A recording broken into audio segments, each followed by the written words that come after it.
আসসালামু আলাইকুম, সবাই কেমন আছেন? আজকের এই লাইভে আপনাদেরকে আমি একটা ইম্পর্টেন্ট ইনফরমেশন দিতে যাচ্ছি, যেটার জন্য অনেকেই আমরা একটু কনফিউজড। সেটা হচ্ছে যারা আইএলটিএস পরীক্ষা দিয়ে যাচ্ছেন তারা ভালো করে জানেন যে সামনে মার্চ থেকে আমাদের কম্পিউটার বেসড পরীক্ষা হবে। সো কম্পিউটার বেসড পরীক্ষার জন্য অনেকেই আমরা অনেকভাবেই চিন্তায় পড়ে গেছি যে কিভাবে কি করব না করব। খুব স্বাভাবিক, কারণ আমাদের এত বছরের যে অভ্যাস, আমরা কাগজে কলমে লিখে অভ্যস্ত। তো এইটার হঠাৎ করে যখন এখানে আর একটা জিনিস চলে আসে, যখন আমাদের টাইপ করতে হয়, যখন সেই জিনিসটা খুব আড়ষ্ট ফিল হয়, মানে খুব থাকে না, একদম মনে হয় কি যে আমরা বেশি কেজড হয়ে গেলাম, হাত পা নড়াতে পারছি না, এরকম একটা বিষয়, ফ্লেক্সিবিলিটি কম থাকে। আর যেহেতু পরীক্ষাটা অবশ্যই খুব দ্রুত দিতে হয়, আমাদেরকে খুব কম সময়ে অনেক অ্যান্সার করতে হয়, তো তার জন্য বেসিক্যালি আমাদের এই সমস্যাটা আরো বেশি হয়। তো সত্যি কথা বলতে যে আমরা হয়তো মুখে মুখে অনেকেই বলতেছি যে আর এটা কোনো বিষয় না, এটা ঠিক হবে, এটা ঠিক হবে, এটা হয়ে যাবে, এটা কোনো ব্যাপার না। তবে সত্যি কথা বলতে যে আমি মাঝে মধ্যে আমাকে চেষ্টা করি আমি ওই জায়গাতে নিজেকে রাখতে, যে পরীক্ষার্থীরা কিরকম ফিল করে। আমি অবশ্যই বলবো যারা নর্থ সাউথ থেকে ভালো সিজিপি নিয়ে পাশ করে বের হচ্ছে, ঢাকা ইউনিভার্সিটি পাবলিক বিশ্ববিদ্যালয়ে ভালো সিজিপি নিয়ে পাশ করে বের হচ্ছে, যাদের পড়াশোনার বেসগুলো অনেক ভালো, অথবা যারা কম্পিউটার স্কিলসে খুবই অভ্যস্ত, তাদের জন্য হয়তো বা এটা পাওয়ার মতো একটা অবস্থা হবে। কিন্তু এখানে অনেক এইচএসসি স্টুডেন্টও আছে যারা অটো পাস কয়েক বছর করে বের হয়েছে, এখন আসছে, তারা হয়তো আইএলটিএস পরীক্ষা দিবে, দেশের বাইরে যাওয়ার জন্য তারা স্বপ্ন দেখে। এবং বিভিন্ন জায়গা থেকে যারা আসছেন, যারা এখনো টাইপিং, অথবা যাদের ঘরে এখনো কম্পিউটারই নাই, অনেকে এরকম আছে যাদের ভিতরে এখনো ল্যাপটপ বা কম্পিউটারই নাই, তারাও পরীক্ষা দিবে।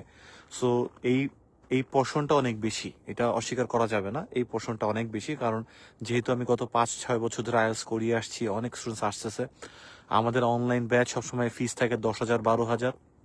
তারপরও আমরা দেখি অনেক রিমোট এরিয়া থেকে অনেক অনেক ছেলেমেয়েরা এখানে জয়েন করেন, এত টাকা দিয়েও জয়েন করেন। কারণ এত টাকা আমার কাছে, আমি বুঝতে পারি, যেহেতু আমাদের দেশের বাইরে টিচার্স, আমি ক্যানাডা থেকে ক্লাস নিচ্ছি, আমাদের ডেনমার্ক থেকে, ইউকে থেকে, দেশের বাইরে আমরা বেসিক গ্রামারটা ইনক্লুড করছি, যেহেতু আমরা দেশের বাইরে যাওয়ার জন্য কাউন্সিলিং করে দিচ্ছি, বাট স্টিল আমাদের জন্য কোর্সেসটা একটু বেশি থাকে অনলাইনে। বেশি বলতে আসলে হিসাব অনুযায়ী বেশি থাকে না, কিন্তু অনেকের কাছে এটা বেশি মনে হয়। তারপরেও আমি দেখি এখানে আমাদের প্রচুর পরিমাণে স্টুডেন্টসরা কিন্তু অনেক রিমোট এরিয়া থেকে আসে, যাদের ক্ষেত্রে এইটা হয়তো বা এফোর্ড করা একটু কষ্টকর হয়ে যায়। তো অ্যাটলিস্ট তাদেরকে আমি এটুকু অ্যাপ্রিসিয়েট করি যে তারা প্রোডাক্টটা বা কোয়ালিটি প্রোডাক্ট পাওয়ার জন্য কোনো সস্তা জায়গায় যে নিজেদেরকে হোঁচট খাওয়ায় না, এটা একটা ভালো জিনিস। বাট যারা এখানে কাজ করতে আসতেছে, ক্লাস করতে আসতেছে, আমি তাদের প্রত্যেকের ভিতরে একটা জিনিস দেখি, টাকা তো ম্যানেজ হয়তো বা তারা করে ফেলে, কিন্তু এই যে এত বছরের একটা অভ্যাস, মানে হাতে কলমে লেখা এত বছরের একটা জিনিস, এটা কিভাবে কি, তো নতুন কি কোন জিনিসটা অ্যাড হয়েছে। আমি সবসময় যখন ক্লাস নেই সব স্টুডেন্টসদেরকে, আগে আমি জিনিসগুলোকে ভিজুয়ালাইজ করার চেষ্টা করি। যারা আমার ক্লাস করেছে তারা ভালো করে জানে, আমি একে একে দেখাই, প্রসেসগুলো একে একে দেখাই, আগে দেখতে পারলে জিনিসটাকে করা যায়। সো আমি যদি এখন জিনিসটাকে ভিজুয়ালাইজ করানোর চেষ্টা করতে পারি এই লাইভে, বিষয়টা হচ্ছে যে দুইটা মোটা দাগে পার্থক্য এখন দাঁড়িয়েছে, যার মধ্যে এই কম্পিউটার বেসড এক্সামে একটা জিনিস নতুন অ্যাড হয়েছে। যেমন আগে আমরা শুধু শিখতাম আইএলসের, আমি আগে বলি আইএলসের পরীক্ষার বিষয়টা, আগে আমরা শুধু শিখতাম। কি শিখতাম? টিপস ট্রিক্স, কোনটা আগে পড়বো, ভোকাবুলারি মুখস্থ করে কিভাবে আমি আগে যাব, আমি লিখবো কিভাবে, প্যারাগ্রাফ ফার্স্ট এটা কি দিব, টপিক সেন্টেন্স কি, সাপোর্টিং সেন্টেন্স কি, উদাহরণ আনতে হবে কিনা, কয়টা কমপ্লেক্স সেন্টেন্স দিতে হবে, কিভাবে আমি আর্গুমেন্টেটিভ প্যারাগ্রাফ লিখবো, শেখা। রিডিং এর ক্ষেত্রে প্যাসেজ দ্রুত পড়া। সেকেন্ড হচ্ছে আমি এখানে অ্যান্সারগুলোকে কোনটা আগে যাব, আগে প্যাসেজ পড়বো নাকি আগে কোয়েশ্চেন্স পড়বো, একটা কোয়েশ্চেন পড়লে সেকেন্ড কোয়েশ্চেনটাকে আমার পড়া দরকার আছে কিনা, কিওয়ার্ড কিভাবে বের করবো, স্ক্যানিং স্কিমিং কিভাবে করবো, কিভাবে বের করার পরে অ্যান্সারগুলো আমাকে true false not given, title summary, এগুলো হবে, এগুলো শেখা। এরপরে লিসেনিং এর ক্ষেত্রেও সেম জিনিস, শেখা। তো এটা শিখলাম, এটা একটা পার্ট যেটা আমরা আগেও শিখেছি, কিন্তু এই শেখার জায়গাটাকে ব্যবহারিক জায়গায় আনার জন্য, মানে এটাকে ইমপ্লিমেন্ট করার জন্য যে তরিকা বা যে প্রসিডিউর ছিল আগেরটা, সেটাকে আমাদের নতুন কোনো স্কিল ডেভেলপ করতে হয়নি। সেটার জন্য আমাদের কোনো নতুন করে স্কিল ডেভেলপ করতে হয়নি, কারণ ছোটবেলা থেকেই আমরা যখন ফোন নাম্বার, হ্যাঁ তুমি বলো আমি লিখতেছি, এই অভ্যাসটা কিন্তু আমাদের রয়ে গেছে।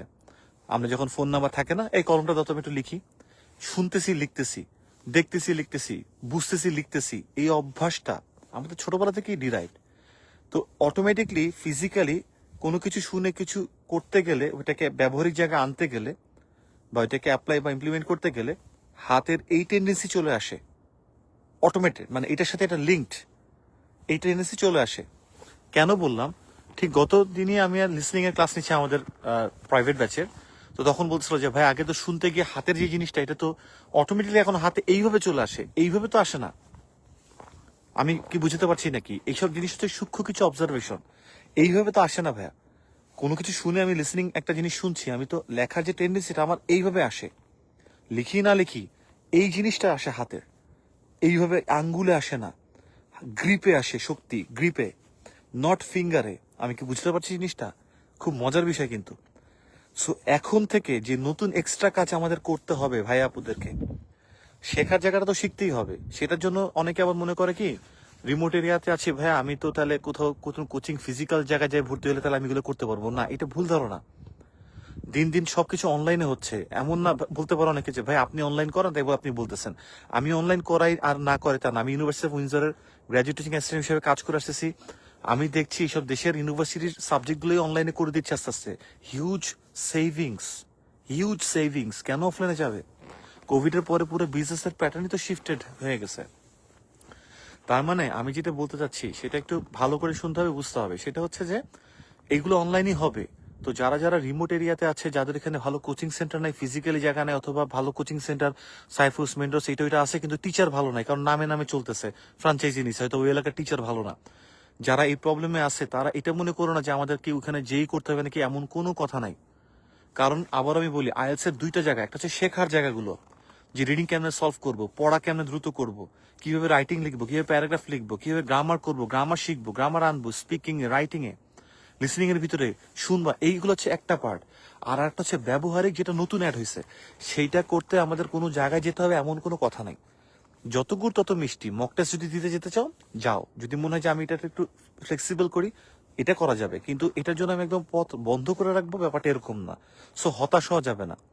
সো আমি আবার বলি, এই টেন্ডেন্সি থেকে এই টেন্ডেন্সি আনতে হবে। আমি কি বুঝতে পারছি জিনিসটা? দেখতে একটু উইয়ার্ড লাগতেছে না যে কি ভাবে এরকম করতেছে? কারণ আমরা শুনতেছি বা আমরা পড়তেছি, লিখতেছি, ডাকাচ্ছি, লিখতেছি, ডাকাচ্ছি, লিখতেছি, এইটা আমাদের আসে। এখন এইটা আসবে, এইটাতে শক্তি আসে আঙ্গুলের এইখান থেকে। বুঝছো কিন্তু কথা? এটাতে শক্তি আসে হাত থেকে। কোনটা শক্তি বেশি, কোনটা ফ্লেক্সিবল বেশি, কোনটা স্মুথ বেশি? সো এই নার্ভের সিস্টেমটা আগে আমাদের, এইটাই এই একটা এক্সট্রা কাজ আমাদের বেশি করতে হবে, যে এখন থেকে শুনতেছি, লিখতেছি। আমি গিটার বাজাই 2003-4 সাল থেকে গিটার বাজাই।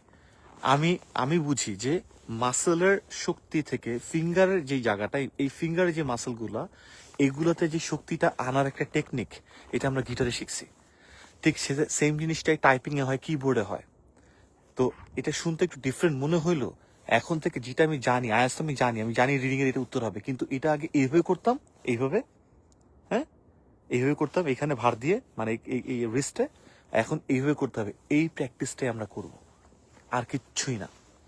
এই একটা এক্সট্রা জিনিসই আমাদের করতে হবে ব্যবহারিক জায়গায়। এই নতুন ইমপ্লিমেন্টেশনটা আমাদের আনতে হবে। যে আমরা যদি এখন রিডিং করি, ওকে, সো এটা বলছে, এটা কি উত্তর হবে, এ এ হবে, তাহলে এ লিখলাম, বাম হাত গেল না ডান হাত গেল, এই যে ব্রেইনের সাথে এই আঙ্গুলার সিনক্রোনাইজেশনটাই আনতে হবে, আর কিচ্ছু না। কোনো ভয়ের কিছু নাই, ভয়ের কোনো কিছু নাই। ব্রেইনের সাথে আমাদের যে ছোটবেলার এই রিস্টের সিনক্রোনাইজেশনের থেকে এখন এই আঙ্গুর, এই ফিঙ্গারের সিনক্রোনাইজেশনটা আনতে হবে। যার জন্য যদি তোমরা বাসায় বসে করতে চাও, কোনো সমস্যার কিছু নাই। অনলাইনে করতে চাও, কোনো সমস্যার কিছু নাই। তোমরা একটা কাজ শুধু করবে সবাই, সেটা হচ্ছে তোমাদের যদি ফোনও থেকে থাকে, যদি ল্যাপটপ বা কম্পিউটার না থেকে থাকে, ডেস্কটপ না থেকে থাকে, একটা কিবোর্ড বাই করবে। কিবোর্ডের সাথে একটা কেবল থাকবে, একটা কানেক্টর থাকবে। তুমি মোবাইলের সাথে সেটা কানেক্ট করবে। তোমার যেই মোবাইলে যেরকম পোর্ট হয়, আমি এটা দেখিনি এখনো, তবে আমি এটা আরো হয়তো সুন্দর করে বলতে পারবো কোন কোন মোবাইলে কিভাবে করবা। তুমি এখন থেকে এই জাস্ট একটা অভ্যাস করবা। প্রথম কথা, আর অভ্যাসটা যেটা করবা সেটা হচ্ছে, আগে তুমি বসলে খাতা কলম নিয়ে বসলে, এখন যখনই বসবা চ্যাট করো, ফেসবুকে যাই করো না কেন, এই কিবোর্ডের সাহায্যে করবা। মোবাইলটাকে এরকম স্ট্যান্ড করে রাখার জন্য চেষ্টা করবে, যেটা আমি আমাদের ক্লাসে অলওয়েজ বলি যে ট্রাইপডের সাথে করো, কারণ অনেকে মোবাইল এইভাবে করে ক্লাস করে, নিচের দিকে রেখে ক্লাস করে। অনলাইনে এরকম নিচে দিকে রেখে ক্লাস করলে, বা কিছু ল্যাপটপও নিচে দিকে রেখে ক্লাস করলে ক্লাস হয় না, এনার্জি ড্রেইন করে। আমাদের ক্লাস একটা 3 ঘন্টা 4 ঘন্টা হয়, এবং আলহামদুলিল্লাহ 70 to 80% স্টুডেন্টসও থাকে। কেন থাকে? কারণ আমরা অনেক কিছু মেনটেন করি। ক্লাসের ভিতরে কথাবার্তা বলা, ইন্টারাকশন, কোয়েশ্চেন্স, এইটা ওইটা, যার জন্য আমরা জানি যে ক্লাস তো একটু বড় করতেই হবে। ছোট ক্লাসে তো আমরা অনেক কিছু শেষ করতে পারি না, বাট ইন্টারাক্টিভ জানি হয়। সো একটা জায়গাতে ইন্টারাকশনের জন্য এই জায়গা তোমাদের করতে হবে, এক নাম্বার গেলো। দ্বিতীয় যে কাজটা করতে হবে সেটা হচ্ছে, আগে বই পড়তা, বুঝো কথা, বই পড়তেছো, আলো উপর থেকে বইতে পড়ে, তারপরে চোখে আমরা দেখি, ব্যাপারটা এরকম, বস্তুর উপর আলো পড়ে, রাইট? তখন আমরা দেখি। আর এখন বিষয়টা কি হবে জানো, এখন স্ক্রিনে যখন পড়বা, স্ক্রিনে পড়লে আলোটা ভিতর থেকে আসতেছে। আগেরটা হচ্ছে গিয়ে লেখা যেটা আছে সেটা পড়তে গেলে উপর থেকে আলো আসতেছে, তুমি পড়তেছো। আর এখন ওটা ভিতর থেকে আলো আসতেছে, দুইটার পার্থক্য দুই রকমের। আগে থাকতো উপর থেকে আলো আসা, আর এখন হচ্ছে ভিতর থেকে আলো আসা। সো আগে হচ্ছে শেখার জায়গাটা কি, শেখার জায়গাটা একটু এত বারবার বলতেছি যে তাড়াতাড়ি দ্রুত আমি পড়তে পারি কিনা, এটা আমার স্কিল ডেভেলপমেন্ট, এটা আমার শেখার জায়গা।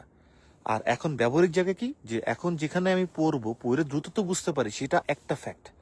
এটা আমরা শিখবো সৌম্য ভাইদের কাছ থেকে, কিভাবে কি করতে হয়, এটা শিখবো আমরা অন্য কোচিং সেন্টার থেকে, এইটা। কিন্তু নিজের প্র্যাকটিসের জায়গাটা কি, যে আগে যেখানে পড়তাম, যে লাইনটা পড়তাম, সেখানে উপর থেকে আলো পড়তো, এখন ওইটার ভিতর থেকে আলো আসবে। দুইটা দুই জিনিস। সো এই হলো আরেকটা জায়গা। সো এই দেখার জায়গাটা আর লেখার এই জায়গাটা, এই দুইটা জিনিস একটু সিনক্রোনাইজ করতে হবে। যার জন্য এখন আমরাও যেটা করতেছি, আমাদের প্রাইভেট ব্যাচে প্রথম থেকেই চেষ্টা করব এই দুইটার জায়গাকে সিনক্রোনাইজ করে ডেইলি চর্চা করা যায় কিভাবে, যাতে স্টুডেন্টস, কারণ আমরা তো অলওয়েজ স্টুডেন্ট চাক আর না চাক, আমরা কিছু প্রেশার ক্রিয়েট করে স্টুডেন্টদেরকে কাজ করাই। সো এইটাও আমরা নিয়ে আসবো। বাট তোমরা যারা যারা কোনো কোচিং করছো না বা ডিরেকশনে নাই, এই দুইটা জিনিস মাথায় রাখবা। তো ম্যাক্সিমাম যে জিনিসটা, একটা জিনিস সবচেয়ে বেশি, সেটা হচ্ছে আঙ্গুল, এইটা, এই ব্রেন, আমি দেখছি, আমি লিখতেছি এইভাবে করে, টুক টুক টুক টুক করে লিখতেছি, ফিঙ্গারের উপরে আমার বেশি প্রেশার পড়তেছে। এইটাকে ডেভেলপ করার চেষ্টা করো ইনশাল্লাহ, আল্লাহর রহমতে দেখবে যে তুমি যা শিখেছো সেটা তুমি আলটিমেটলি অ্যাপ্লাই করতে পারবা। জিনিসটা সহজ হবে না, আবারও আমি বলছি, সহজ হবে না, কারণ হঠাৎ করে যদি প্রিপারেশন নাও সহজ হবে না। হঠাৎ করে যদি আইএলটিএস দিতে চাও তাহলে সহজ হবে না। অনেকেই বলে ভাই আমার এই বছরই সেপ্টেম্বরে যাওয়া লাগবে। সেপ্টেম্বর না হলে কি এই দেশ এখান থেকে উড়ে যাবে? মানে তুমি আর কি গায়েব হয়ে যাবে? সেপ্টেম্বর না হলে জানুয়ারিতে যাবো, অসুবিধা কি? হ্যাঁ, সেপ্টেম্বরে যাওয়ার জন্য আমি বলতেছি না যে যাবাই না, কিন্তু তোমার যদি এমন হয় যে তুমি এখনো প্রিপারেশন নিতে পারোনি, কিন্তু সেইখানে তুমি আলটিমেটলি করবা, তাহলে তো আর হলো না। নন্দিনী দাস লিখেছেন, ভাইয়া 3 और 4 আওয়ার্সের ক্লাস আমাদের কাছে 1 আওয়ার মনে হয় না। মুন্নি শাহ, 61তম batch. Okay, thank you very much Munni for your nice compliment. তো যেটা বলছিলাম ভাই আর কি, যে এখন থেকে আমাদের চেষ্টা করতে হবে যে তাড়াহুড়া কিছু না, এই সিনক্রোনাইজেশনটা ডেভেলপ করি ভাই। পরীক্ষা দিতে সাড়ে 28,000 টাকা লাগবে, সামনে অ্যাপ্লাই করবা, বেশ কিছু বিষয় আছে, কোনো না কোনো দেশ রিজেকশনে থাকে, কোনো কোনো দেশ অ্যাকসেপ্ট করতেই থাকে, এটা এটা হচ্ছে পুরো পৃথিবীর নিয়ম। সবসময় আমি দেখে আসছি, আমি নিজে থেকে যখন থেকে ট্রাই করতেছি কানাডা আসার আগে থেকে, আমি কানাডা 2016 সালে, বর্তমানে আমি একজন কানাডা সিটিজেন। তখন তার আগে থেকে আমি যখন দেখতেছি, তখন থেকে আমি মনিটর করতেছি কোন দেশে যাব যাব না। তো 2016 সাল, আমার এখনো খেয়াল আছে, 2017 সাল থেকে নরওয়ে, আমার ইচ্ছা ছিল নরওয়েতে যাওয়া, নরওয়েতে এরকম স্নো পড়ে। সো নরওয়েতে যাব, নরওয়েতে যাওয়ার সময় তখন আমি দেখলাম যে নরওয়ে ওরা কি করলো, ওদের ইয়েটা উঠাই দিল, ওদের যে ওরা ফ্রি পড়াতো সেটা, সরি, ফিনল্যান্ড, ফিনল্যান্ড ফ্রি পড়ানো ওটা উঠাই দিল 17 সাল থেকে, আর ফ্রি হবে না। 17 সালটা লাস্ট ছিল, অথবা 17 সাল থেকে উঠাই দিছে। সো আমি তো এখানে 16 সালে আসছি, তার মানে আর নেক্সট ইয়ার থেকে ফিনল্যান্ডও যাওয়া হবে না। নরওয়ে আমার ইচ্ছা ছিল, নরওয়ে তারপরে উঠাই দিবে। তো আমি তখন দেখতাম যে আমরা সবাই তখন খেয়াল করতাম, আমাদেরও তো একটা গ্রুপ ছিল, আমরা তো সবার জন্য সবার মতো করে টার্গেট করতাম। এই যে দেশের বাইরে আসা, ব্যাংক ব্যালেন্স দেখানো, কোন পেপার পড়াইতে হবে, কি পত্রিকা না পত্রিকা, কি ঝামেলা না ঝামেলা, এইগুলো 2016 সাল থেকে এখন পর্যন্ত করে আসতেছি স্টিল। এই জন্য কোনো এসওপি দেখলে বুঝতে পারে যে এই এসওপি এর বেসিসে ভিসা রিজেক্ট হবে কি হবে না। ভিসা রিজেক্ট হলে অনেকগুলো কারণ থাকতে পারে, বাট এই এসওপি বেসিসে হয় কিনা। আলহামদুলিল্লাহ 2 দিন আগে আমাদের একটা ছেলের ইংল্যান্ডে ভিসা হয়ে গেল। সো আমরা যদিও ইমিগ্রেশনের কাজ করি না এখনো, মানে মাইগ্রেশন অথবা স্টাডি ভিসা নিয়ে কাজ করি না, তবে আমি আমার এই অভিজ্ঞতা দিয়ে, আমাদের এক্সপার্টসরা আছে, আমি আছি, আমরা স্টুডেন্টদেরকে ফ্রিতেই, মানে আমাদের কোর্সের সাথে এটা আসে, স্টাডি অ্যাবর্ড কাউন্সিলিং, যেটাতে আমরা পুরো স্টুডেন্টের এসওপি কিভাবে লিখবা, কোন ইউনিভার্সিটিতে অ্যাপ্লাই করবা, কত বয়স আছে, কোন জায়গায় এখন পিআর দিচ্ছে, কোন জায়গায় দিচ্ছে না, কানাডাতে এখন আসা ঠিক হবে, বা অস্ট্রেলিয়াতে যাচ্ছ, মানা করলাম যে এখন অস্ট্রেলিয়াতে যাও না, অস্ট্রেলিয়া 2 দিন পর কানাডার মতো অবস্থা হবে। সো এইগুলো আমরা বলি, তো এইগুলো আমরা দেখে আসতেছি, অবজার্ভ করে আসতেছি। সো এটা নিয়ে টেনশনের কিছু নাই যে কোনো একটা দেশ বন্ধ হয়ে যাবে সারা জীবনের জন্য, আর খুলবেই না, এরকম না।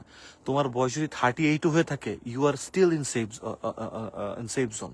সো যদি 38 হয়ে থাকে, তাহলে কোনো কিছু ছুটে যাচ্ছে না, ইটস ওকে। হ্যাঁ, দেশের মধ্যে যদি এমন হয় যে আমার ভাই নিরাপত্তা নাই, আমার অন্য ক্রাইসিস, অন্য সমস্যা, হ্যান ত্যান হাবি যাবে, ওইটা ডিফারেন্ট, ওইটা নিয়ে আমি জানি না। কিন্তু যদি বলি স্বাভাবিক ব্যাপারে, যে দেশের বাইরে এখন এদেশে ভিসা দিচ্ছে না, তো আরেক দেশে দিবে, কয়েকদিন পরে কানাডা আবার আবার দেখবে যে নরম করে দিছে। আবার অস্ট্রেলিয়া হার্ড করে দিবে, আবার ইউএসএ দেখবা ট্রাম্প চলে গেছে, অন্য সরকার আসছে, তখন ইউএসএ ধুমায় ভিসা নিচ্ছে, ইউরোপে দেখবা যে ধুমায় নিচ্ছে, জার্মানি দেখবা চেঞ্জ করে ফেলতেছে। এগুলো হবেই, এগুলো এক জায়গায় একই জিনিস একইভাবে সবসময় একই জায়গায় থাকে না। পুরো পৃথিবীতেই মানুষজন লাগেই। এই দেশের এই বরফের কাজ এগুলো এগুলো এগুলো পরিষ্কার করবে কারা? এই যে করতেছে এখানে কারা করতেছে? এই লেবারটা কারা? কানাডায় আসছে কারা? কানাডায় কারা আসছে? কানাডা একটা সময় 3 ধরনের মানুষ আসছে। এক হচ্ছে স্কিল মাইগ্রেট করে আসছে, বাংলাদেশে বড় বড় গ্রামীণ ফোন এইটা ব্যাংক ট্যাঙ্ক এদিক ওদিকে ভালো ভালো জায়গায় জব করছে, তারা আসছে। সেখানে হচ্ছে ভালো ভালো স্টুডেন্ট আসছে, পয়সা পাতির পোলাপাইন আসছে, যাদের অনেক ব্যাংক ব্যালেন্স আছে, আর তারা হচ্ছে ইনভেস্টমেন্ট ক্যাটাগরিতে আসছে। এছাড়া কানাডায় কেউ আসতে পারে না। গত 3-4 বছর এত লেবার কেন আনছে? মোটর মেকানিকও ভিসা পেয়ে গেছে, ভিজিট ভিসা, দেখতেছে যে অ্যাসাইলাম করতেছে, তারপর আছে ইচ্ছা করে আছে, আবার এখন স্টপ করে দিছে। এগুলো সাদা, এদের সাদাদের কাহিনী। তাহলে এই বরফ পুষে করবে কেন? আমি আসছি কি বরফ পুষে করার জন্য? আমি কানাডায় বরফ পুষে করবো এখানে এসে? আমি কখনই করবো না। আমি দেখবো ব্যাংকের চাকরি কোথায়, আমি যদি ব্যাংকের চাকরি করি না বা করতে চাই না, আমি দেখবো যে আমার রিলেটেড কোথায়, আমি এইচআর কোথায় হবো, আমি তো এগুলো দেখবো। তো এখানে যে ছেলেপেলেরা মাসাজ করতে আসছে, এটা করবে, তো লেবার পাবে কই? বিল্ডিং বানাবে, লেবার পাবে কোথায়? সিঙ্গাপুর কারা বানাইছে? দুবাই কারা বানাইছে? হ্যাঁ, ইংল্যান্ডে যখন অলিম্পিক হয়েছে তখন এত ভিসা কেন দিছে? এগুলো বুঝেন না আপনারা সবাই? এগুলো বুঝতে হবে। তার মানে বিষয়টা হচ্ছে কি, সবসময় এরা নিবে, এর যত যাই বলুক না কেন। সো এমন না তাড়াহুড়ো করে। আমি বলবো আবারও, মাথা ঠান্ডা করেন, এই সিনক্রোনাইজেশনটা আনেন, এই লেখা টাকা এটা ইনশাল্লাহ আল্লাহর মতে ঠিক হয়ে যাবে। ঠিক আছে ভাইয়া? 15 একজন লিখেছেন, অঞ্জন সূত্রধর ভাইয়া লিখেছেন যে ভাইয়া 15 জানুয়ারি এক্সাম দিয়েছি, বাট এক্সাম হার্ড হয়েছে। আমার প্রিপারেশন ভালো ছিল, বাট তাও পারলাম না। এখন সিডি জন্য কি করব, যদি গাইডলাইন দিতেন। কোনো সমস্যা না ভাইয়া।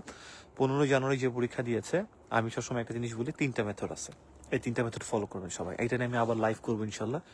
ও বাই দ্য ওয়ে, আমার ইউটিউব চ্যানেল আপনারা জয়েন করেন। আমি ইউটিউবে চেষ্টা করবো খুব সুন্দর সুন্দর করে লাইভ করতে এবং লাইভে সলিউশন করতে, এবং ওটার জুম ক্লাসও আমরা লিঙ্কও প্রোভাইড করবো।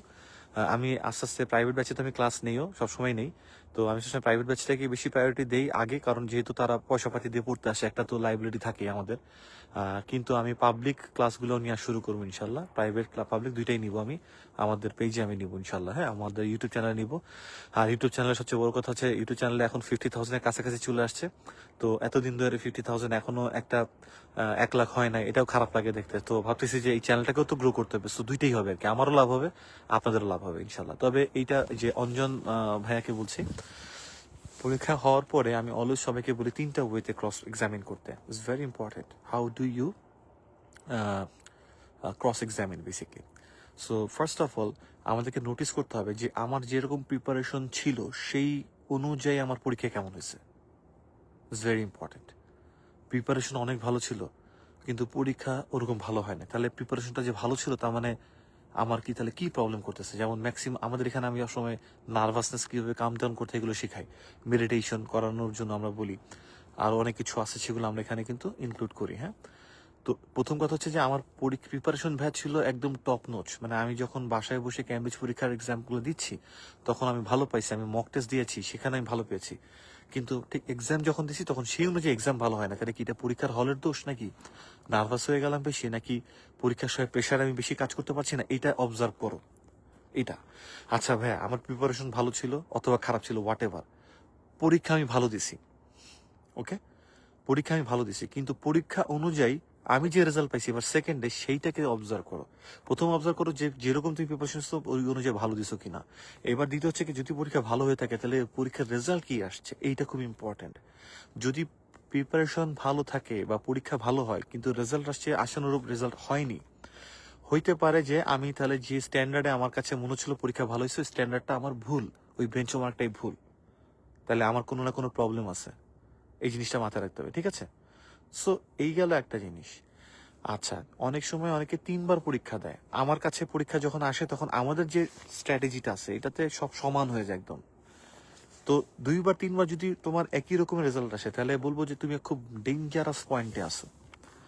ডেঞ্জারাস পয়েন্টে, ডেঞ্জারাস পয়েন্ট এই জন্য যে তুমি আসলে ধরতেই পারছো না তোমার লিকেজটা কোথায়, তোমার কোনো না কোনো তলা একটা ছিদ্র আছে, তুমি ধরতে পারছো না এটা কোথায়। তোমার টায়ার কোথাও না কোথাও লিক আছে, তোমার ধরো বাতাস থাকতেছে না টায়ারে, বাট তুমি ধরতেই পারতেছো না যে তোমার এই ছিদ্রটা কোথায়। এটা খুবই, ইউ আর ইন ডেঞ্জার যদি এরকম বারবার রিপিটেটিভ এরকম হয়। সো এটাতে বের করতে হবে। যদি আমি তো বললাম যে আমাদের একটা ছক আছে, এটা তোমরা এটা পার পেয়ে যাবে, আমার এই ভিডিওটাও আছে, সেটা ইউটিউবে ফ্রি ভিডিও, আর আমাদের ইউটিউবে তোমরা জানো কিনা জানি না, আমাদের ইউটিউবে কিন্তু আমরা আমাদের সব কয়টা গ্রামার ক্লাসও আছে। যারা যারা গ্রামার ক্লাস নিতে চাও তারা তারা তোমরা কিন্তু আমাদের ইউটিউবে গেলে গ্রামার লিস্টে পাবা, যেটা পেইড কোর্স, সেটা এখন ফ্রি দিচ্ছি, বেশ কয়েকদিন পরে এটা ফ্রি থাকবে না। সো এটা গেল সেকেন্ডটা যেটা, ঠিক আছে। এখন ধরো পরীক্ষা খারাপ হয়েছে, তো তুমি যখন ডিফারেন্সিয়েট করতে পারবে যে পরীক্ষা খারাপ হয়েছে, তাহলে তুমি কি কি জিনিসগুলো থেকে ডেভেলপ করতে হবে এইটা তোমাকে তারপরে দেখতে হবে, যে ওকে আমার তাহলে কি রিডিং এ কত আসছে। এটা মাঝে মধ্যে স্পিকিং এ এবং রাইটিং এ, ভাইয়া সত্যি কথা বিশ্বাস করো, আমাদের যত স্টুডেন্টস পরীক্ষা দেয়, আমি যখনই দেখি রাইটিং, আমার তো রাইটিং খারাপ কারোর হয় না আলহামদুলিল্লাহ। যেভাবে আমি গ্রামার শিখাই চ্যালেঞ্জ করে এখন আলহামদুলিল্লাহ ইনশাল্লাহ। সো যখনই আমি দেখি যে এটা খারাপ হচ্ছে, তখনই বলি ইউ আর করো, আর 80 to 90% টাইমে তাদের মার্কস বেড়ে যায়। সো দেখো রাইটিং এ স্পিকিং ইউ আর করে বাড়ে কিনা। যদি দেখো রিডিং এ বা লিসনিং খারাপ হয়েছে, তাহলে কি জিনিসটা হচ্ছে। এখন এখানে তো আমাদের কিছু করার নেই, এখানে ইউ আর না করলে কারণ যেহেতু এটা কম্পিউটার এটা চেক করে, সো আমরা এটা বুঝতে পারি না। বাট স্টিল দেখো যদি এটা হয়, মানে যদি এটা পারো তাহলে ভালো, আর যদি না হয় তাহলে চিন্তা করো যে কেন এত কম আসতেছে। আমার হিসাব ছিল 30টা হওয়ার, এখন হয়েছে 22, ফর এক্সাম্পল 5.5 পেয়েছো, হয়তো বা একের জন্য 23 হয়নি। সো এই জিনিসটাকে আমাদেরকে দেখতে হবে, আবার ভালো করে প্র্যাকটিস শুরু করতে হবে। একটু সময় নাও, সময় নিয়ে আমি সবসময় বলি একটা জিনিস মাথায় রাখো, ক্যামব্রিজের মধ্যে সব বই শেষ করে ফেলো না, চেষ্টা করো যে কিছু বই রাখার জন্য। সো ক্যামব্রিজের ক্ষেত্রে অলওয়েজ মাথায় রাখবা, রিডিং এর ক্ষেত্রে যখনই 24 to 26 হওয়া শুরু করবে, তার 1 মাস পরে পরীক্ষা দিবা। বাট এই 1 মাস টানা প্র্যাকটিস করে যাওয়া, প্রতিদিন একটা করে ক্যামব্রিজ সলভ করবা মানে কি, আমরা শুধু পরীক্ষা দিই, একটা ভুল করি, একটা ভুল শিখাই দিই, তোমাদের কি ভুলটা হয়। আচ্ছা দেখো তো ওয়েদারটা কেমন, আগে কেমন লাগতেছে, এখানে খুব সুন্দর বরফ পড়তেছে। তোমাদের আরো সুন্দর করে দেখাই, এই যে ইজন্ট ইট বিউটিফুল। গাড়িগুলোর অবস্থা দেখছো,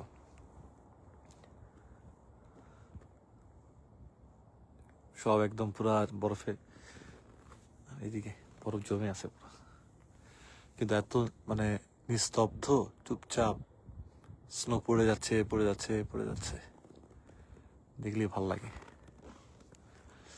কিন্তু আবার এখন খুব বেশি অসহ্য লাগে। যাই হোক, তো যেটা বলছিলাম আর কি, সো তোমরা করো কি, পরীক্ষা দাও, ক্যামব্রিজ শেষ, 1 ঘন্টা রিডিং দেখলাম, হ্যাঁ ওকে 40-এ কয়টা পেলাম, 20টা 25টা শেষ। কেন?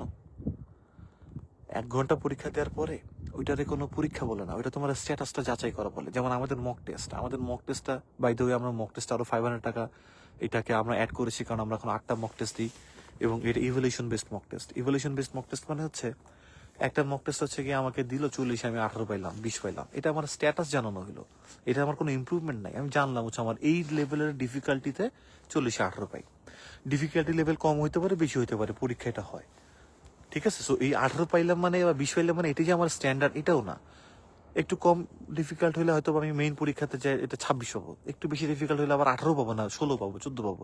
সো আমাকে এখানে আমি স্ট্যান্ডার্ড আমি ধরতে পারি না, আমি কি বুঝতে পারলাম জিনিসটা। বাট ইফেক্টিভ কি, যখন আমি আবার 30 to 40 মিনিট সেটাকে ব্যাক ক্যালকুলেট, আমি নাম দিচ্ছি ব্যাক ক্যালকুলেশন, 40 মিনিট দিব যে কেন আমার 20টা হয় নাই, কোনটা কোনটা হয় নাই। I want to feel this snowfall. Where everyone wants to feel this snowfall. Even I have seen somebody, like a couple, like they were enjoying. To be very honest, after a year, this is going to be worse. I mean, probably one of the worst kind of events. এরকম একটা হবে আর কি এই snowfall, because you C রাস্তাঘাট দেখছো, এখানে আমাদের এই যে এই জুতা মুতা পুরোটা, আমি তো তাও এই জুতো পরছি, এটা স্নো বুট না, হাঁটা টাটা যায় না কোনো একদম, তাও তো এখানে একটু clean, but you see the road, very very dangerous. একটু আগে গাড়ি স্লিপ করছে, এই যে আমার এখানে এই নিচের চাকা দেখা যাচ্ছে আর কি, একটু আগে গাড়িটা নিয়ে বেরোছিলাম, তো দেখে স্লিপ করে করে যাচ্ছে, একটা মানে অল হুইল ড্রাইভ গাড়ি, but still it slips. Anyways, so যেটা বলছিলাম আর কি, যে 40 মিনিট দিতে হবে আমাদেরকে এটাকে ব্যাক ক্যালকুলেট করে দেখার জন্য, যে আমার যে 20টা হয়নি এর মধ্যে এটা কি টাইমের জন্য হয়নি, আচ্ছা এটা কি আমি ওয়ার্ড মিনিং বুঝতে পারিনি বলে হয়নি, আচ্ছা এটা কি আমি একটু ট্রিক করে ফেলছে আমার সাথে, আমি কি এটা টেকনিক্যালি মানে আমার অ্যানালিটিক্যাল অ্যাবিলিটিতে ধরতে পারিনি, কোনটা হয়নি। দেখবা যে যখন তুমি সলভ করতেছো 4-5টা আবার পারবা, তুমি এরকম করে জাস্ট 1 মাস করো, তুমি 5টা করে সলভ করতে থাকবা, 3-5-15 150 টাইপের কোশ্চেন তুমি সলভ করো, তোমার ব্রেনকে আর ট্রিক করা যাবে না, তুমি পারবা এগুলো। সো সো ইটস ওকে, এই জন্য আমি বলতেছি আরো 1 মাস করো। ক্যামব্রিজে যখন তুমি 24 থেকে 26টা পারবা এবং লিসনিং এ লিসনিং যখন 32টা পারবা, তারপরে 1 মাস পরে তুমি পরীক্ষার ডেট নিয়ে নিতে পারো। তখন এক্সাম দাও, ইনশাল্লাহ এক্সাম ভালো হবে। কারণ তুমি তো এখন 24 পারো, এক্সকিউজ মি। তারপরে তুমি যখন 1 মাস পরে পরীক্ষা দিবা, আর এই একটা মাস যখন তুমি ডেলি একটা করে ক্যামব্রিজ করবে এবং 40 মিনিট ব্যাক ক্যালকুলেশনের জন্য রাখবা, ইনশাল্লাহ মানে হিসাব মতে তুমি 30, 31, 2 এরকম পাবা। বাট পরীক্ষার নার্ভাসনেসে যদি এটা কমেও যায়, 28 তুমি পাবাই। আর যদি তুমি এর বেশি থাকে তাহলে তো আরো ভালো। তোমার যদি বেসিকলি আসলে সিক্সের মানে কোনো ইউনিভার্সিটি অ্যাডমিটেড হতে গেলে ওভারঅল 7, ইচ ব্যান্ড 6, অথবা ওভারঅল 6.5, ইচ ব্যান্ড 6, এটা লাগে ম্যাক্সিমাম ইউনিভার্সিটিসের জন্য। সো এটা গুড টু গো। আর যদি মনে হয় যে না আমার 8 পাইতে হবে, তাহলে অবশ্যই তুমি যদি 24 থাকো তাহলে ইউ নিড মোর টাইম। এটা just it depends on that side. এখানে কোনো রুল অফ থাম না যে এতদিনের মধ্যেই হয়ে যাবে এরকম। এনিওয়েজ, তো আজকের আমি যেগুলো বলেছি, যারা পরের দিকে এসেছো একটু ভালো করে দেখো যে কোন সিনক্রোনাইজেশনটা আমাদের ওই একটা বেশি কাজ করতে হবে মোস্টলি। সেটা হচ্ছে নট এইটা, এখন থেকে এইটা। সো এইটার জন্য এখন থেকেই তোমরা রেডি হও, ইনশাল্লাহ ভালো হবে, ভালো করে পারবা। ঠিক আছে? ওকে, একজন দেখতে চেয়েছে। ওকে, দিস ইজ মাই অ্যাপার্টমেন্ট। আমি এই বিল্ডিংটাতে থাকি এবং এখানে এটা হচ্ছে আমাদের ব্যাকইয়ার্ড। আর এই যে এটা মেইন রোড এখন হয়ে আছে। খুব সুন্দর একটা জায়গা। এখানে অনেকগুলো বাংলাদেশি ফ্যামিলিও থাকে আর কি। এনিওয়ে, সবার জন্য শুভকামনা ইনশাল্লাহ। তো আমাদের ইউটিউব চ্যানেলটাতে যারা যারা নেই, অবশ্যই আমি বলে দিচ্ছি যে আমার ইউটিউব চ্যানেলটার নাম সৌম্য খান। ইউটিউবে যাই সৌম্য খানে প্লেলিস্টে সার্চ করলে এখন থেকে গ্রামার জায়গাটা পাবে। যে গ্রামার নিয়ে আমি অনেক বলতাম, অনেকে বলতো ভাই আপনি আপনার গ্রামার সেল করার জন্যই মনে হয় বারবার বলেন আমাদের গ্রামার, হ্যাঁ আপনাদের গ্রামারে তাতে ভর্তি হন, এটা এত কিছু, কিন্তু মানে আলটিমেটলি দেখা যায় যে আপনি তো দেন না। তো এখন আর এই কথা বলার অপশন নাই। এখনো যে যারা যারা এটা করতেছে না, তো তাদেরকে আমি অলওয়েজ বলতে পারবো যে তোমাদেরকে কিন্তু আমি ফ্রি গ্রামার দিয়েছিলাম। এই গ্রামার কোর্সটা, এটা আমাদের পেইড একটা কোর্স। এটাতে আমাদের লাস্ট টাইম 2400 টাকা এই গ্রামার কোর্সটা সেল হতো। এখন ইউটিউবে পুরো প্লে লিস্ট আছে। So you can also download. We are encouraging you guys to download this videos. I have no complains about it. ঠিক আছে? ইনশাল্লাহ। So do this hurry as soon as possible. See you inshallah in next vlog. আল্লাহ হাফিজ, আসসালামু আলাইকুম, ফি আমান।